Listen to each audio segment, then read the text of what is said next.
பரமண்டலங்களில் இருக்கிற எங்கள் பிதாவே, உம்முடைய நாமம் பரிசுத்தப்படுவதாக, உம்முடைய ராஜ்யம் வருவதாக, உம்முடைய சித்தம் பரமண்டலங்களில் செய்யப்படுவது போல பூமியிலும் செய்யப்படுவதாக. அன்றுள்ள ஆகாரத்தை எங்களுக்கு தாரும். எங்களுக்கு விரோதமாய் குற்றம் செய்கிறவர்களுக்கு நாங்கள் மன்னிக்கிறது போல எங்கள் குற்றங்களை எங்களுக்கு மன்னியும். எங்களை சோதனைக்குட் பிரவேசிக்க பண்ணாமல் தீமையை ரட்சித்துக் கொள்ளும். ராஜ்யமும் வல்லமையும் மகிமையும் என்றென்றைக்கும் உடையவர்களே. ஆமேன், ஆமேன்.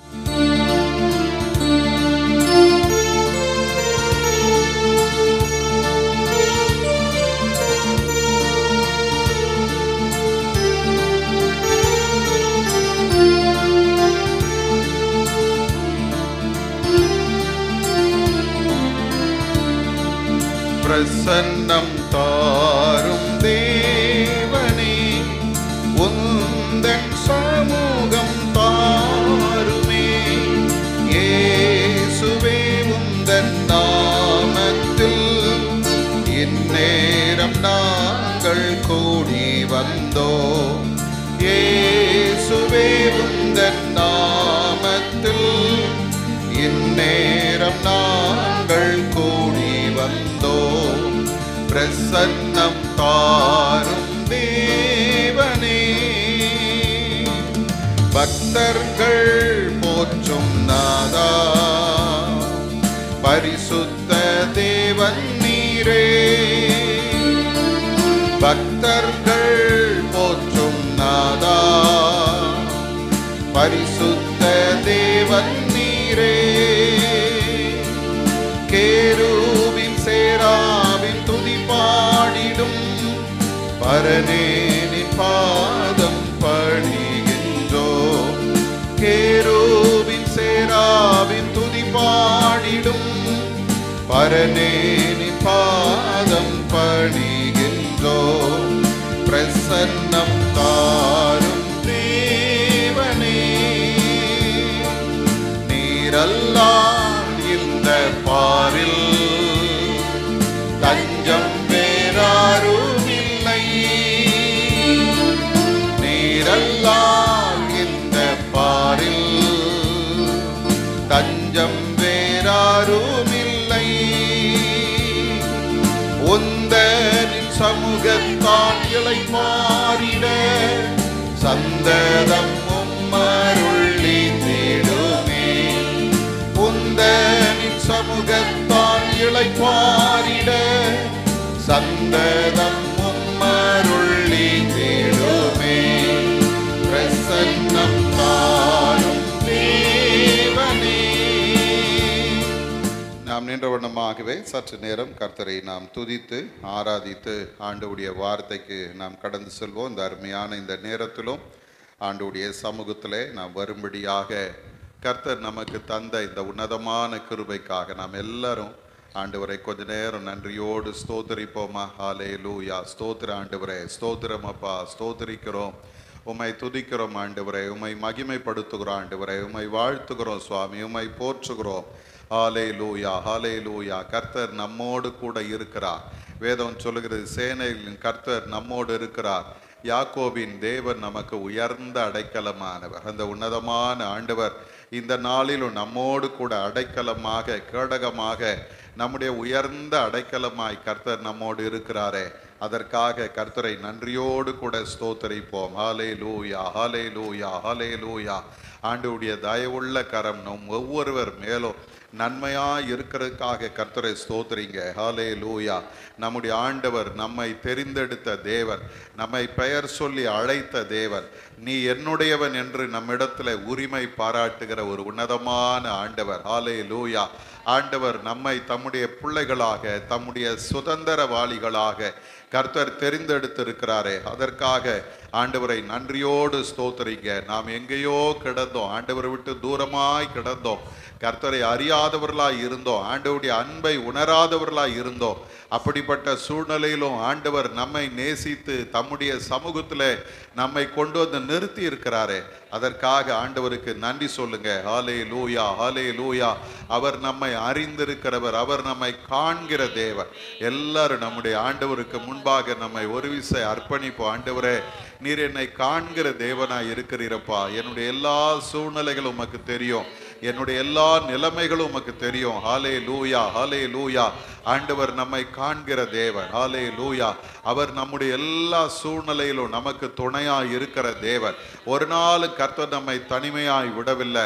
அவர் ஒவ்வொரு நாளும், ஒவ்வொரு நிமிடமும், ஒவ்வொரு வினாடியும் நம்மோடு கூட இருந்து நம்மை கரம் பிடித்து நடத்தி கொண்டிருக்கிறாரே, அதற்காக கர்த்தரை நன்றியோடு கூட ஸ்தோத்திரிப்போம். ஹாலே லூயா, ஹாலே லூயா. ஆண்டவரே, நாங்கள் உம்மை துதிக்கிறோம் அப்பா. கர்த்தர் நம்முடைய எல்லா நிலைமையிலும் நம்மை விசாரிக்கிற தேவனாய் நம்மோடு கூட இருக்கிறார். நம்முடைய எல்லா சூழ்நிலையிலும் நம்மை விசாரிக்கிற கர்த்தர் அவர். ஹாலே லூயா. அவர் உங்களை விசாரிக்கிறவர் ஆனபடியால் உங்கள் கவலைகள் எல்லாம் அவர் மேலே வைத்து விடுங்கள் என்று வேதம் சொல்லுகிறது போல நம்முடைய எல்லா கவலைகளையும் நம்முடைய எல்லா பாரங்களையும் ஆண்டவருடைய சமூகத்தில் இறக்கி வைப்போம். இந்த மாலை நேரத்தில் தேவ சமூகத்தில் வரும் பொழுது எத்தனையோ எண்ணங்களோடு, எதிர்பார்ப்புகளோடு, தேவைகளோடு வந்திருக்கலாம். ஆண்டவரே, எனக்கு இந்த நன்மை வேணும் சுவாமி, எனக்கு இந்த ஆசீர்வாதம் வேணும் ஆண்டவரே, இந்த குறைவிலிருந்து எனக்கு நிறைவை தாங்கன்னு சொல்லி எதிர்பார்ப்போடு தேவ சமூகத்தில் வந்திருக்கலாம். நம் ஒவ்வொருவரையும் கர்த்தர் நடத்தும்படியாய், ஆசீர்வதிக்கும்படியாய் இந்த இடத்துல வந்திருக்கிறார். ஹல்லேலூயா. லூயா. கர்த்தருடைய சமூகத்திலே நம்மை திறந்து அர்ப்பணிப்போம். ஆண்டவரே, எங்களுடைய பலன் அல்ல, எங்களுடைய ஞானம் அல்ல, எங்களுடைய திறமைகள் அல்ல, உம்முடைய கிருபை ஒரு விஷயங்களை நிரப்பட்டோன்னு சொல்லி ஆண்டவருடைய சமூகத்திலே நம்மை ஒப்பு கொடுப்போம். நம்மை நடத்துகிற தேவன், நம்மை ஆசீர்வதிக்கிற தேவன், நமக்காக யாவையும் செய்து முடிக்கிற ஒரு உன்னதமான கர்த்தர் நம்மோடு கூட இருக்கிறார். அவர் நல்லவர். ஹல்லேலூயா. அவர் வல்லமை உள்ள தேவன். உங்கள் துக்கம் சந்தோஷமாய் மாறும், உங்கள் கவலைகள் கண்ணீர் எல்லாம் மறைந்து விடும். உங்கள் துக்கம் சந்தோஷமாய் மாறும், உங்கள் கவலைகள் கண்ணீர் எல்லாம் மறைந்து விடும். கலங்காதே மகனே, கலங்காதே மகளே, கலங்காதே மகனே, கலங்காதே மகளே. என் இயேசு கைவிட மாட்டார், என் இயேசு கைவிட மாட்டார். கடந்ததை நினைத்து கலங்காதே, நடந்ததை மறந்துவிடு. கடந்ததை நினைத்து கலங்காதே, நடந்ததை மறந்துவிடு. கர்த்தர் புதியன செய்திடுவார், இன்றே நீ காண்பாய். சொல்லுங்க, ஆண்டவர் உன்னுடைய வாழ்க்கையில் ஒரு புது காரியத்தை செய்ய போகிறார். ஹல்லேலூயா. நீ காண்பாய், இன்றே நீ காண்பாய். கலங்கிடவே வேண்டாம், கலங்கிடவே வேண்டாம், கலங்கிடவே வேண்டாம், கலங்கிடவே வேண்டாம்.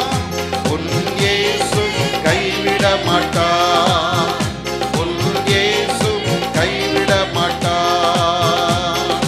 உங்கள் துக்கம் சந்தோஷமாய் மாறும், உங்கள் கவலைகள் கண்ணீர் எல்லாம் மறந்துவிடும். உங்கள் துக்கம் சந்தோஷமாய் மாறும், உங்கள் கவலைகள் கண்ணீர் எல்லாம் மறைந்துவிடும். எங்கள் துக்கம், எங்கள் துக்கம் சந்தோஷமாய் மாறும், எங்கள் கவலைகள் கண்ணீர் எல்லாம் மறைந்துவிடும். திரும்ப ஒரு விசை. எங்கள் துக்கம் சந்தோஷமாய் மாறும், எங்கள் கவலைகள் கண்ணீர் எல்லாம் மறைந்துவிடும். கலங்கிடவே மாட்டோம், நாங்கள் கலங்கிடவே மாட்டோம். சொல்லுங்க, சொல்லுங்க. நாங்கள் ஒரு நாள் கலங்க மாட்டோம். ஆண்டவரே, எங்களுடைய துக்கத்தை சந்தோஷமாய் மாற்றுகிறவர் ஆண்டவர். எங்களோடு கூட நீர் இருக்கிறீர். ஹல்லேலூயா. கலங்கிடவே மாட்டோம், நாங்கள் கலங்கிடவே மாட்டோம், கலங்கிடவே மாட்டோம், நாங்கள் கலங்கிட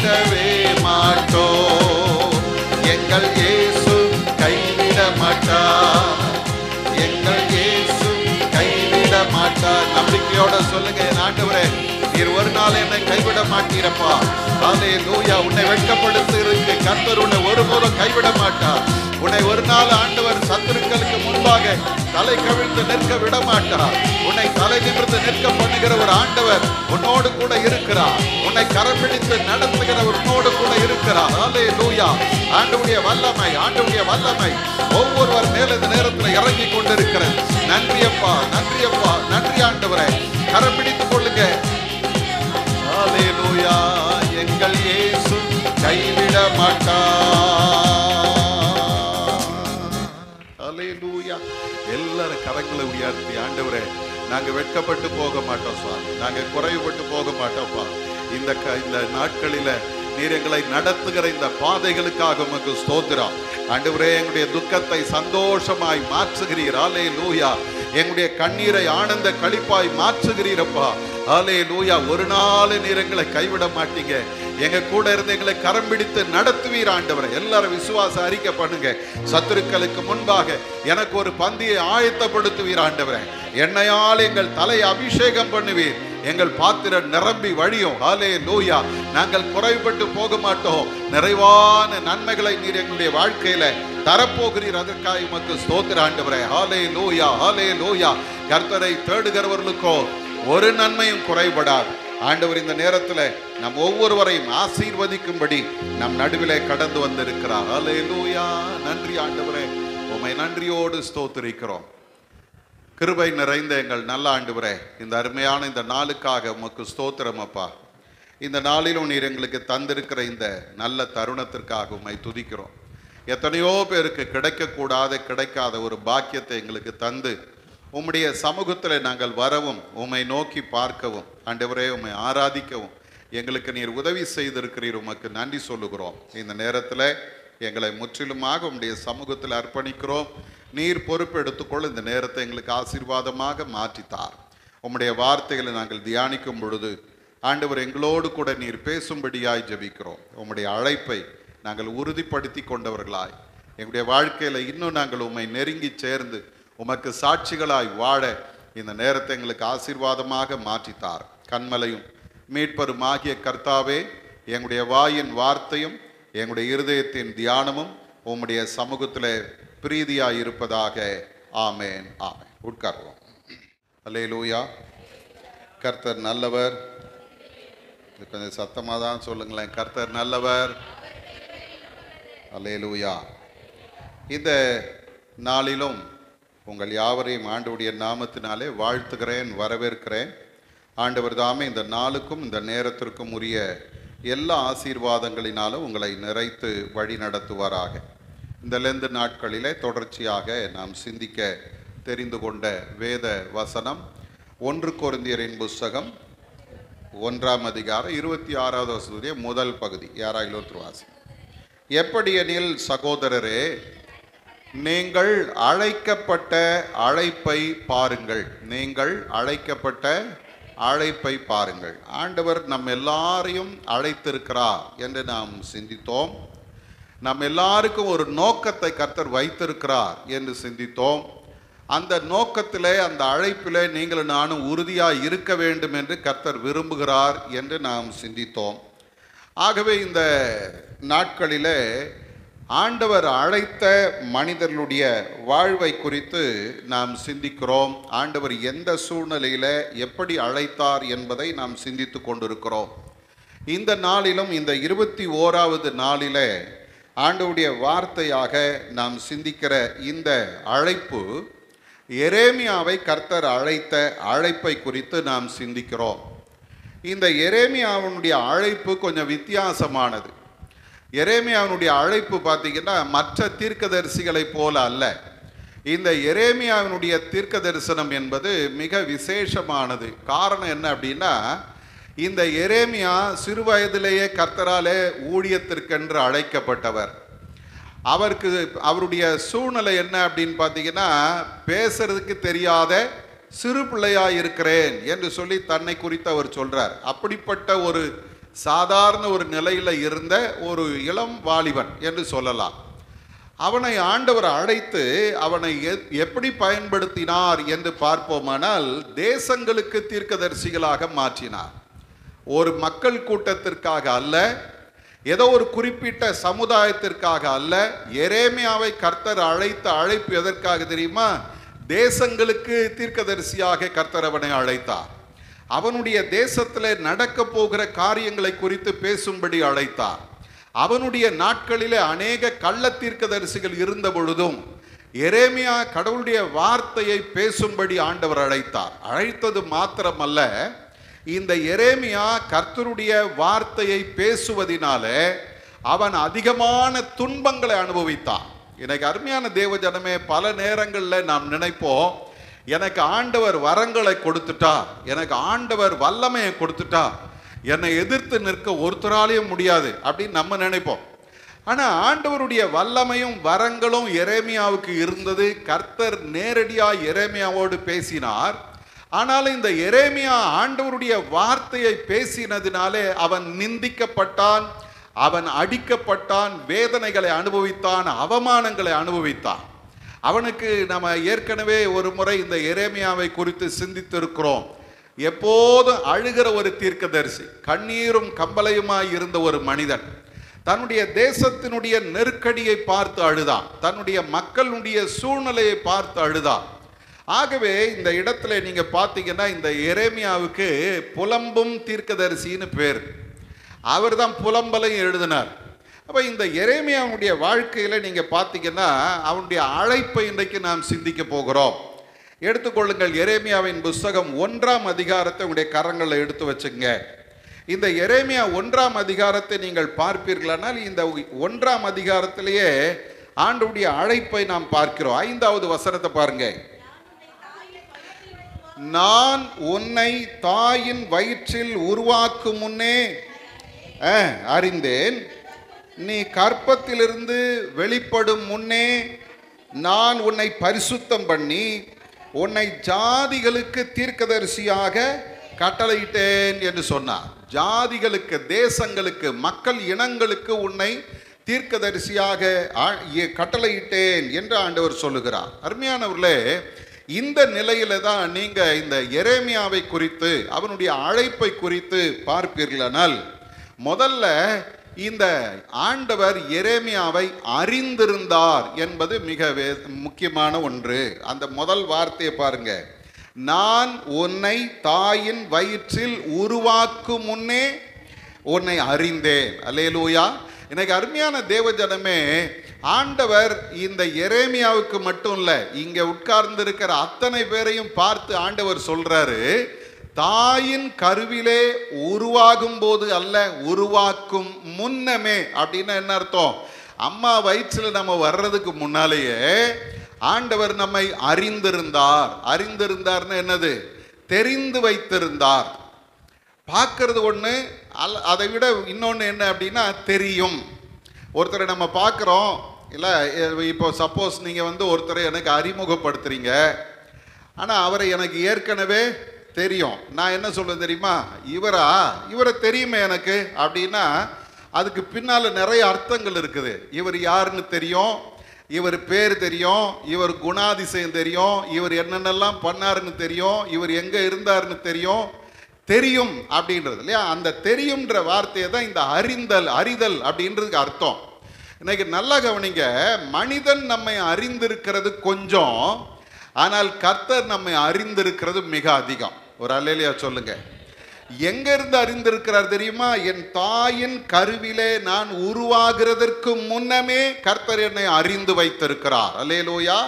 அப்போ பவுல் அப்போஸ்தலத்தில் நீங்க கேட்டீங்கன்னா, அவர் இன்னும் ஒரு படி மேலே போய் அவர் சொல்ற அந்த தெரிந்தெடுப்பை குறித்து பார்க்கும்போது, ரோமரின் புஸ்தகம் 8ஆம் அதிகாரத்திலே நீங்க பார்த்தீங்கன்னா, அந்த இடத்துல வேதம் சொல்லுகிறது, 29வது வசனத்துல பாருங்க, தம்முடைய குமாரன் அநேக சகோதரருக்குள்ளே முதற் பேரானவராய் இருக்கும் பொருட்டு தேவன் எவர்களை முன் அறிந்தாரோ, நல்ல கவனிங்க, எவர்களை முன் அறிந்தாரோ அப்படின்னா என்ன அர்த்தம்? என்னை இப்பொழுது அறியல, எனக்கு முன்னாலேயே என்னை அறிந்த ஒரு கர்த்தர். எவர்களை முன் அறிந்தாரோ அவர்களை தமது குமாரனுடைய சாயலுக்கு ஒப்பாயிருப்பதற்கு முன்குறித்திருக்கிறார். அப்போ நீங்களும் நானும் ஆண்டவராலே முன் அறிந்தவர்கள். சரிங்களா? முன் அறிந்தவர்கள். இந்த உலகத்தில் நீங்க பார்த்தீங்கன்னா இந்த பேர் ராசி பார்ப்பாங்க, பிறந்த நாளை வச்சு ஜோசியம் பார்ப்பாங்க. எத்தனை பேர் பார்த்துருக்கிறீங்க தெரில, பார்த்துருக்கிறீங்களா? நான் ஏற்கனவே சொன்னது போல் நான் ஒரு மெடிக்கல் ஷாப்பில் வேலை செஞ்சுருந்தேன். அந்த மெடிக்கல் ஷாப்புக்கு பக்கத்தில் ஒரு செட்டியார் ஒருத்தர் மெடிக்கல் ஷாப் வச்சுருந்தார். அவருக்கு எல்லா துறையிலையும் கொஞ்சம் ஈடுபாடு உண்டு, இந்த ஜோசியம் பார்க்குறதுலையும் ஈடுபாடு உண்டு. ஒரு நாள் பாருங்க, அவர் அந்த புத்தகத்தை வாசிக்கிட்டே இருந்தார். அந்த நேரம் பார்த்து நான் போயிட்டேன். டேய் தம்பி நில்றான்னாரு. நின்ன என்ன அப்படின்னா, உன் இது பிறந்தநாள் சொல்லுன்னாரு. என் பிறந்தநாள் சொன்ன உடனே அதை கடகடன்னு எழுதிக்கிட்டார். உன் பேரை சொல்லுன்னார். பேரை எழுதிக்கிட்டார். அதில் என்னென்னமோ கணக்கு போட்டு அந்த நம்பர்லாம் அந்த லெட்டர்ஸை வந்து நம்பராக மாற்றினார். எல்லாத்தையும் கணக்கு போட்டு பார்த்துட்டு உனக்கு இந்த நம்பர் வருது அப்படின்ட்டு அந்த நம்பருக்கு அந்த பேப்பரை திருப்பினார். திருப்பிட்டு அவர் சொன்னார், ஆச்சரியம் உண்டு, ஆனால் நான் நம்ப மாட்டேன். அவர் சொன்னார், என்ன சொன்னார் தெரியுமா? உன் பல்லு 2 பல்லுக்கு நடுவில் ஒரு ஓட்டை இருக்கும், பல்லகாமினார். இருக்குதா? இருக்கு. உனக்கு வந்து ஆன்மீகத்தில் ஈடுபாடு இருக்கும். எப்போ நான் ஸ்கூலில் படிக்கும்போது ஆன்மீகத்தில் உனக்கு ஈடுபாடு இருக்கும். நீ நிறைய கோயில்களை கட்டுவ, கடவுள் மேலே உனக்கு நீங்காத பக்தி இருக்கும் அப்படின்னு அவர் பாட்டு ஒரு 4-5 குறிப்புகளை சொல்லிட்டு கரெக்டா அப்படின்னாரு. அப்போ நான் சொன்னேன், பாதி கரெக்டு பாதி தெரியலன்னு. எதுக்கு சொல்கிறேன்னா, இவங்களே நம்ம பேரை வச்சு இல்லை நம்ம பிறந்தநாளை வச்சு ஒரு காலத்தை கணிக்கிறாங்க. அப்படின்னா நம்மை உருவாக்குகிற கர்த்தர், நம்மை உருவேற்படுத்துகிற கர்த்தர், உலக தோற்றத்துக்கு முன்னமே நம்மை அறிந்த ஒரு ஆண்டவருக்கு நம்முடைய எல்லா நிலைமையும் தெரியும். ஒரு அல்லேலூயா சொல்லுங்க. இன்னைக்கு அருமையான தேவஜனமே, பல நேரங்களில் நம்ம என்ன யோசிக்கிறது தெரியுமா? என்னை யாருமே புரிஞ்சிக்க மாட்டேன்றாங்க, என்னை பற்றி யாருக்குமே தெரிய மாட்டேங்குது, எல்லாரும் என்ன ஒரு மாதிரி பார்க்குறாங்க அப்படின்னு நீங்கள் நினைக்கலாம். ஆனால் மனுஷன் பார்க்குற பார்வைக்கும் கர்த்தர் பார்க்கிற பார்வைக்கும் வித்தியாசம் உண்டு. ஒரு அல்லேலூயா சொல்லுங்க. இந்த எரேமியாவை கர்த்தர் சொல்றாரப்பா, நான் உன்னை தாயின் வயிற்றில் உருவாக்கும் முன்னமே தெரிந்து கொண்டேன். 139ஆம் சங்கீதத்தை வாசி பாருங்க. அங்கே 1வது வசனத்தையும் 2வது வசனத்தையும் வாசிங்க. 139ஆம் சங்கீதம் 1-2 பாருங்க. தாவீது இந்த சங்கீதக்காரன் சொல்லும்போது, கர்த்தாவே நீர் என்னை ஆராய்ந்து அறிந்திருக்கிறீர். அல்லேலூயா. அடுத்த வார்த்தை சொல்லுது 2வது வசனம், என் உட்காருதலையும் என் எழுந்திருக்குதலையும் நீர் அறிந்திருக்கிறீர். என் நினைவுகளை பக்கத்தில் வந்து அறியல, தூரத்திலிருந்து அறிகிறீர். 3வது வசனத்தில் பாருங்க, நான் நடந்தாலும் படுத்திருந்தாலும் என்னை சூழ்ந்திருக்கிறீர், என் வழிகள் எல்லாம் உமக்கு தெரியும். 4வது வசனம் சொல்லுது, என் நாவில் சொல் பிறவாததற்கு முன்னமே இதோ கர்த்தாவே அதையெல்லாம் நீர் அறிந்திருக்கிறீர். ஒரு அல்லேலூயா சொல்லுங்க. பிரியமானவர்களே, நம்ம ஆண்டவர் எவ்வளவு தூரம் நம்மை அறிந்து வைத்திருக்கிறார் அப்படின்னா, என்னுடைய உட்கார்தலையும் என்னுடைய எழுந்திருக்குதலையும் அறிந்தவர். சரி, அது நடக்குது நடக்க போகுது, ஆகவே அவருக்கு தெரியும்னு சொல்லலாம். ஆனால் இன்னொன்று சொல்லுது, என் நாவிலே சொல் பிறவாததற்கு முன்னமே அவை எல்லாவற்றையும் கர்த்தர் அறிந்திருக்கிறார். ஒரு அல்லேலூயா சொல்லுங்க. இந்த இடத்துல அருமையான தேவ ஜனமே, எரேமியாவை பார்த்து ஆண்டவர் சொல்றார், அப்பா நான் உன்னை தேசங்களுக்கு தீர்க்கதரிசியா மாற்றுகிறேன். அதற்கு நான் செய்த முதல் காரியம் தெரியுமா? நீ தாயின் கருவில் உருவாக்கப்படுவதற்கு முன்னமே உன்னை நான் அறிந்திருக்கிறேன். அல்லேலூயா. 2வது பாருங்க, இந்த இடத்துல நாம் பார்க்கும்போது அதே வசனத்தின் அடுத்த பகுதி சொல்லுகிறது, நீ கற்பத்திலிருந்து வெளிப்படும் முன்னே நான் உன்னை பரிசுத்தம் பண்ணினேன். ஒரு அல்லேலூயா சொல்லுங்க. அது என்ன அந்த பரிசுத்தம் பண்ணுதல் அப்படின்னா, அது அந்த பரிசுத்தப்படுத்துதல் அல்லது சாங்டிஃபைடு அப்படின்ற அந்த வார்த்தைக்கு என்ன அர்த்தம்னு பார்த்தீங்கன்னா, என்னை ஒரு குறிப்பிட்ட முக்கியமான வேலைக்காக பிரித்தெடுத்து வைத்திருக்கிறார் அப்படின்னு அர்த்தம். அல்லேலூயா. வீட்டில் நிறைய பாத்திரங்கள் இருக்கும். ஒரு சிலதை நம்ம கடவுளுக்காக பயன்படுத்துவோம், அல்லது அது விருந்தாளிகள் வரும்போது அவங்களுக்கு காஃபி கொடுக்கறதுக்கு, டீ கொடுக்கறதுக்கு ஒரு சில பொருட்களை நாம் வைத்திருப்போம். அதை வேற எதுக்கு நம்ம யூஸ் பண்ண மாட்டோம். அதே போல் ஒரு சிலர் வந்து பார்த்தீங்கன்னா தட்டு இல்லை, இது இன்னாருக்கு இது இன்னாருக்கு பிரித்து வச்சுருப்பாங்க. அதே போல தான் நீங்கள் வேதத்தை வாசித்து பார்த்தீங்கன்னா அப்போஸ்தலனாகிய பவுல் தீமோத்தேயுக்கு சொல்லும்போது 2 தீமோத்தேயின் புஸ்தகம் 2ஆம் அதிகாரத்தில் 20வது 21வது வசனத்தில் நீங்கள் பார்ப்பீர்களானால் அங்கே சில பாத்திரங்களை குறித்து அவர் பேசுகிறார். வாசிங்க 2 தீமோத்தேயு 2ஆம் அதிகாரம் 20-21. ஒரு பெரிய வீட்டிலே பொன்னும் வெள்ளியுமான பாத்திரங்களும் அல்லாமல் மரமும் மண்ணுமான பாத்திரங்களும் உண்டு. அவைகளில் சில கனத்திற்குரியதும் சில கனவீனத்திற்குமானவைகள். சரிங்களா? ஒரு சில பாத்திரம் வாசல்ல தான் இருக்கும், ஒரு சில பாத்திரம் கிச்சனில் இருக்கும், ஒரு சில பாத்திரம் பாத்ரூமில் இருக்கும்.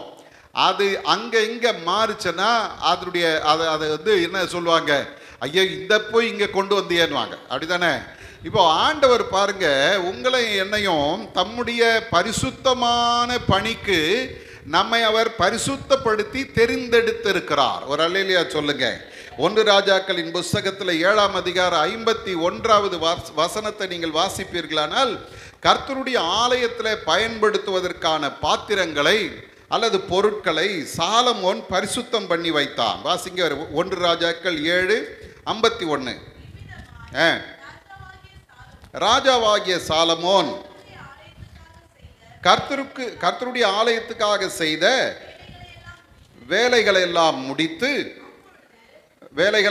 முடிந்தது. அப்பொழுது சாலமோன் தன் தகப்பனாகிய தாவீது பரிசுத்தம் பண்ணும்படி நேர்ந்து கொண்ட வெள்ளியையும் பொன்னையும் பனிமுட்டுகளையும் கொண்டு வந்து கர்த்தருடைய ஆலயத்தின் பொக்கிஷங்களிலே வைத்தான். நல்ல கவனிங்க, வெள்ளியும் பொன்னும் நிறைய இருந்துச்சு. ஆனால் சாலமோன் வந்து தாவீது எதையெல்லாம் கர்த்தருக்கென்று நேர்ந்து வைத்திருந்தானோ அதையெல்லாம் கர்த்தருடைய ஆலயத்தில் கொண்டு வந்து வைத்தான். எல்லா பொன்னும் வெள்ளியும் ஆலயத்தில் வர முடியாது. நேர்ந்து கொண்டு பரிசுத்தப்படுத்தப்பட்ட பொன்னும் வெள்ளியும் தான் வரும். இன்னைக்கு நல்ல கவனிங்க, எல்லாரும் இந்த ஆலயத்துக்குள்ள வந்து உட்கார்ல. யாரு உட்கார்ந்து இருக்கிறது? யாரோ உட்கார்ந்து இருக்கிறாங்க. எனக்கு என்ன வந்துச்சுன்றீங்களா? நம்ம பேராயர், தந்தை பேராயர் ஐயா ஒரு முறை வேடிக்கையாக சொன்னார். அவர் அமெரிக்காவுக்கு ஒரு பெரிய திருச்சபையில் பிரசங்கம் பண்ணும்படியாக போனாராம். ஆனால் இவர் போனது வெள்ளிக்கிழமை.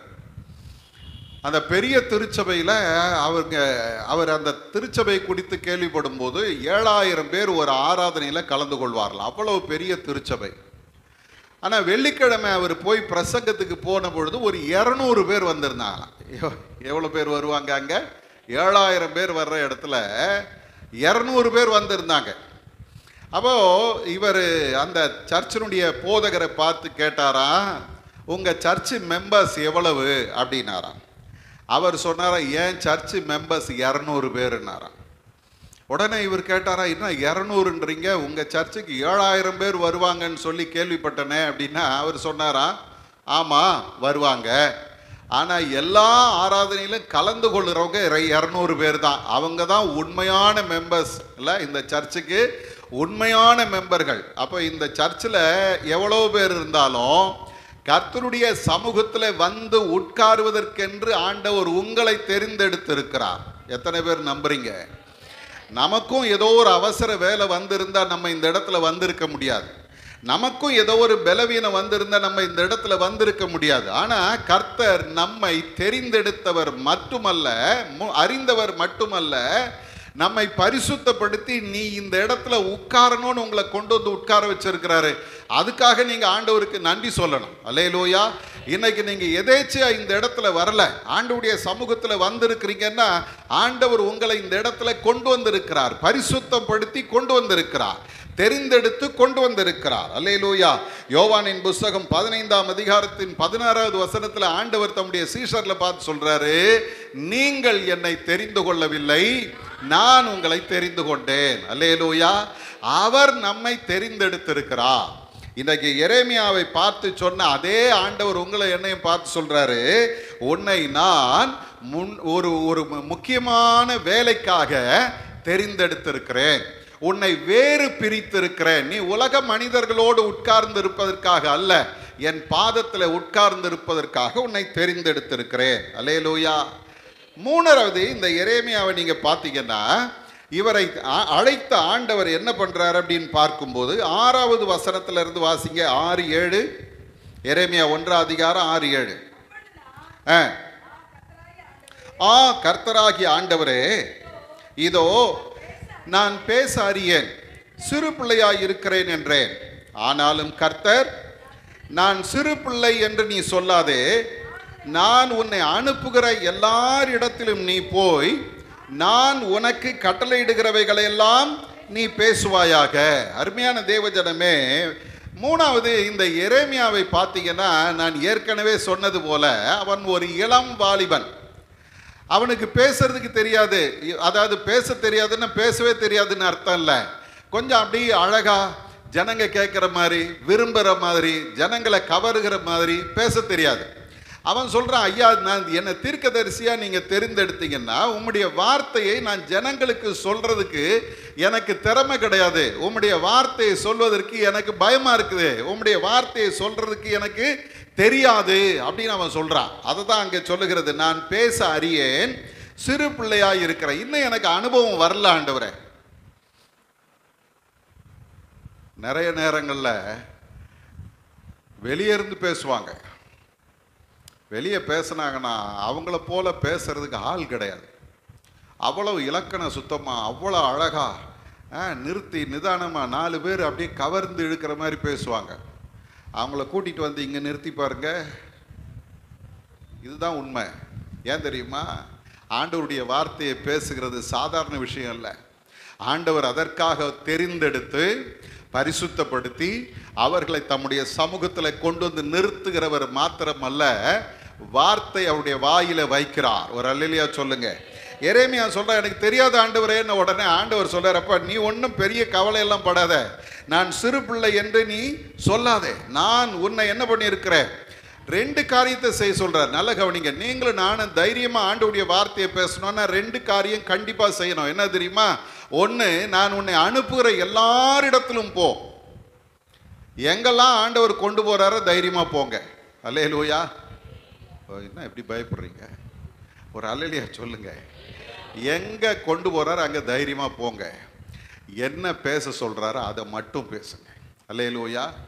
தேவையில்லாம நிறைய பேசணும், அதை பேசணும், இப்படி பேசணும், அப்படி பேசணும், ஒன்றும் யோசிக்காதீங்க. ஆண்டவர் என்ன சொல்றாரு எரேமியாவுக்கு? நான் உன்னை அனுப்புகிற எல்லாரிடத்திலும் போ. அடுத்தது சொல்லுகிற, நான் உனக்கு கட்டளை இடுகிறவைகளை எல்லாம் நீ பேசுவாயாக. அல்லேலூயா. அதை பேசிட்டா போதும், வேற ஒன்றும் நம்ம யோசிக்க வேண்டிய அவசியம் கிடையாது. அவர் அனுப்புகிற இடத்துக்கு போனா போதும், வேற எங்கேயும் நம்ம போக வேண்டிய அவசியம் கிடையாது. நீங்க வேதத்தை வாசிச்சு பாருங்க. பிலிப்பு ஒரு நாள் வீட்டில் உட்கார்ந்து இருக்கிறாருன்னு நினைக்கிறேன்ல, அவர் வீட்டில் உட்கார்ந்து இருந்திருப்பாரு. திடீர்னு பரிசுத்த ஆவியானவர் சொல்றாரு, நீ இந்த வனாந்தரத்தில் ஓடு, அங்கே ஒரு மந்திரி பயணம் பண்ணிட்டு இருக்கான், அந்த ரதத்தோடு ஒட்டிக்கொள் அப்படின்னு ஒரு செய்தி வருது. பிலிப்பு எழுந்தாரு, போனார், வேகமாக போனார். அங்கே பார்த்தா ஒரு ரதம் போகுது. அங்கே போய் பக்கத்தில் நடக்க ஆரம்பிச்சான். அந்த மந்திரி ஏசாயா தீர்க்கதரிசியின் புஸ்தகத்தை படிச்சுட்டு போறாரு. அவருக்கு ஒன்றும் புரியல.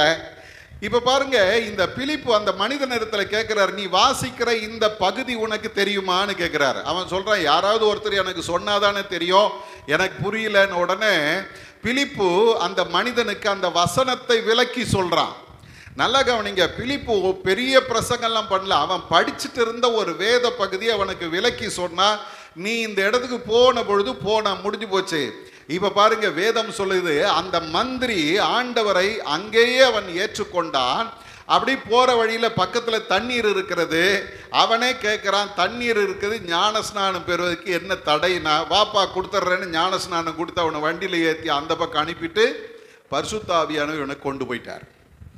எனக்கு அருமையான தேவஜனமே, ஒன்று தெரிஞ்சுங்க, என்னை அறிந்தவர், என்னை பரிசுத்தம் பண்ணி வைத்திருக்கிறவர் என்கிட்ட எதிர்பார்க்கிற 2 காரியம்தான். நான் உன்னை அனுப்புகிற எல்லாரிடத்திலும் போ, நான் உனக்கு பேச சொல்லுகிற எல்லாவற்றையும் பேசு. சொல்லிட்டு அடுத்த வார்த்தை சொல்றாரு, நீ அவர்களுக்கு என்ன பண்ணாத, பயப்பட வேண்டாம், உன்னை காக்கும்படிக்கு நான் உன்னுடனே இருக்கிறேன் என்று கர்த்தர் சொல்லுகிறார். ஒரு அல்லேலூயா சொல்லுங்க.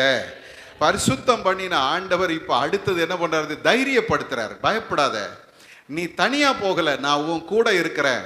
நீ பெருசா ஒன்றும் செய்ய வேண்டியதில்லை. நான் அனுப்புகிற எல்லாரிடத்திலும் போ, நான் சொல்லுகிற எல்லாவற்றையும் சொல்லு. அல்லேலூயா. மத்தேயு சுவிசேஷம் 28 அதிகாரத்தில் 18வது வசனத்திலிருந்து வாசி பார்த்தீங்கன்னா சீஷர்களுக்கும் ஆண்டவர் இதே காரியத்தை தான் சொல்லித்தரார். வாசிங்க 18வது வசனம். சமீபத்தில் வந்து அவர்களை நோக்கி, வானத்திலும் பூமியிலும் சகல அதிகாரமும் எனக்கு கொடுக்கப்பட்டிருக்கிறது. பாருங்க, முதல்ல சொல்றாரு, கூட இருக்கிறவர் யார் தெரியுமா?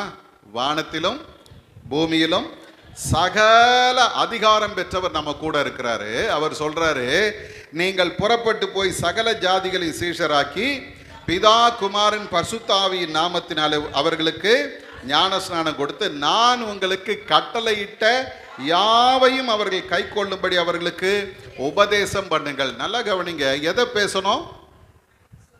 அவர் என்ன சொல்லி இருக்கிறார் அதை பேசணும். இன்னைக்கு நிறைய இடங்கள்ல ஊழியக்காரங்க போய் வாங்கிட்டு வருவாங்க, பார்த்துருக்குறீங்களா? அவன் சாட்சி சொல்லுவான், நான் இந்த ஊருக்கு போனேன், நான் பிரசங்கம் பண்ணும்போது 4 பேர் வந்தாங்க, கல்லால் அடிச்சாங்க, வாங்கின்னு வந்தேன் அப்படின்வான். நல்லா கவனிச்சு பார்த்தீங்கன்னா கர்த்தருடைய வார்த்தையை பேசுறதை விட்டுட்டு ஊர் வம்பு பேசி வாங்கிட்டு வந்திருப்பார். கவனிச்சிருக்கிறீங்களா? நாங்கள் ஒரு கிராமத்துக்கு ஊழியத்திற்கு போனோம். அங்கே போகும்போதே பாஸ்டர் சொல்லி அனுப்புகிறார், பாஸ்டர் தம்பிங்களா கொஞ்சம் பார்த்து பேசுங்க. போன வாரம் தான் ஒரு குரூப் போய் அந்த ஊரில் பிரசங்கம் பண்ணாங்க, அடிச்சு பேண்டு கிட்டெல்லாம் கிழிச்சு கழுத்திலே மாட்டி துரத்தி விட்டாங்க, பார்த்து பேசுங்க அப்படின்னு. ஜோமெண்ட்டு போனோம், ஆண்டவருடைய வார்த்தையை பேசணும், கர்த்தருடைய அன்பை பற்றி பேசணும். முடிஞ்ச பிறகு எங்கள் கூட வந்து ஒருத்தர் சொல்கிறாரு, யாருக்காவது நாங்கள் ஜெபம் பண்ணோன்னு விரும்புனீங்கன்னா வந்து ஜெபம் பண்ணிக்கோங்க, உங்களுக்காக நாங்கள் ஜெபம் பண்ண காத்திருக்கிறோம்னு தான் ஊரில் பாதி ஜனம் வந்து முட்டி போட்டுச்சு. என்ன நினைக்கிறீங்க? கர்த்தர் என்ன சொல்றாரு தெரியுமா? நான் உங்களுக்கு கட்டளையிட்ட யாவையும் அவர்களுக்கு என்ன பண்ணுங்க? உபதேசம் பண்ணுங்கள். இதோ உலகத்தின் முடிவு பரியந்தம் சகல நாட்களிலும் நான் உங்களோடு கூட இருக்கிறேன். நல்ல கவனிங்க, கர்த்தருடைய வார்த்தையை பேசினா கர்த்தர் நம்மை பாதுகாப்பார். கர்த்தருடைய வழி நடத்துதலின்படி போனா கர்த்தர் நம்ம கூட வருவார். ஆண்டவருடைய சித்தத்திற்கு விரோதமாக நம்ம விருப்பம் இன்னார் சொன்னாங்கன்னு எங்கேயாவது போய் நின்னீங்கன்னா அடிபட்டுட்டு தான் வரணும். அப்போ ஆண்டவர் எரேமியாவுக்கு அழைத்த தேவன் இப்போ சொல்றார், பயப்படாதப்பா, நான் உன் கூடவே இருக்கிறேன், யாரும் உன்னை ஒன்றும் பண்ண முடியாது. காரணம், நான் சொன்ன வார்த்தையை நீ சொல்லு, நான் அனுப்புகிற இடத்துக்கு நீ போ. 4வதாக ஆண்டவர் என்ன பண்றார் தெரியுங்களா? இந்த எரேமியாவை அதிகாரம் கொடுத்து நடத்துகிறார். வாசிங்க பார்க்கலாம், 9வது 10வது வசனம்.